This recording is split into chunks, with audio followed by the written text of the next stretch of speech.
Hello, I'm Cathy Gormley-Heenan. I'm Pro-Vice-Chancellor for Research and Impact at Ulster University. The EU referendum in June 2016 was the second on UK membership. Before the first one in 1975, the government was concerned that England would vote Remain and Scotland, Wales and Northern Ireland would vote Leave. In the end, all parts of the UK voted to remain with the exception of the Shetland Islands and the Western Isles. And in a UK-wide vote of 67% to 33%, Northern Ireland voted 52 to 48%. 2016 was different. The UK voted 52 to 48% to leave the EU, but England and Wales voted Leave, while Scotland and Northern Ireland voted Remain.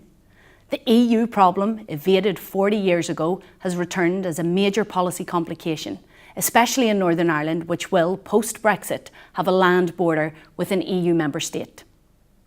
Now, there has been detailed academic analysis of the vote in Great Britain, and data from the 2016 Northern Ireland Life and Times survey, a joint project between Ulster University and Queen's University Belfast, provides a unique insight into the poll in Northern Ireland.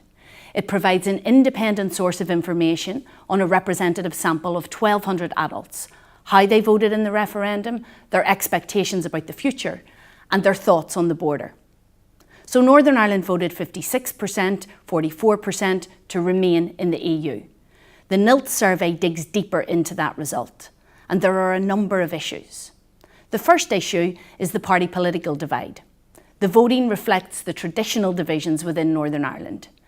The highest levels of support to remain were among Catholics, nationalists, people with an Irish identity and Sinn Féin and SDLP supporters.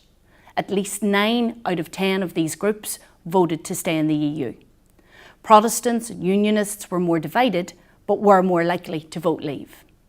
The second issue is how optimistic or pessimistic are voters about the prospect of Brexit. On the collective prospects, approximately a half felt that Northern Ireland will be worse off, and only 28% felt that Northern Ireland would be better off. Unsurprisingly, Leavers were likely to be optimistic and Remainers pessimistic.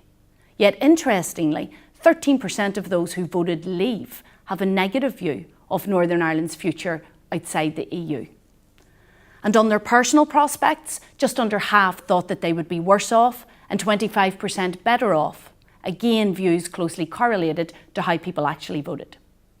The third issue concerns the border. Opinion here was split. Only 30% felt that Brexit would mean problems crossing the border, and 57% disagreed.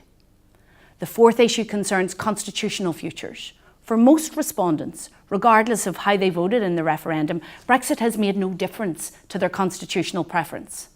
Half of the respondents felt that leaving the EU would make no difference to the likelihood of a united Ireland. Only a minority of respondents would be more disposed to united Ireland as a result of Brexit. And the final issue was that of a second referendum. Would a second referendum result be any different? There's little evidence of a significant change either way if the referendum was rerun. Now, that's just a snapshot of some of the overall results in this year's NILT survey. And as universities, we believe that research such as the Northern Ireland Life and Times survey can play a crucial role in helping to understand our unique circumstances, as well as informing and shaping the solutions that will be required. So to find out more about the NILT data, please visit the survey website where you can find all of the results, the questionnaires and the publications. Thanks very much for watching.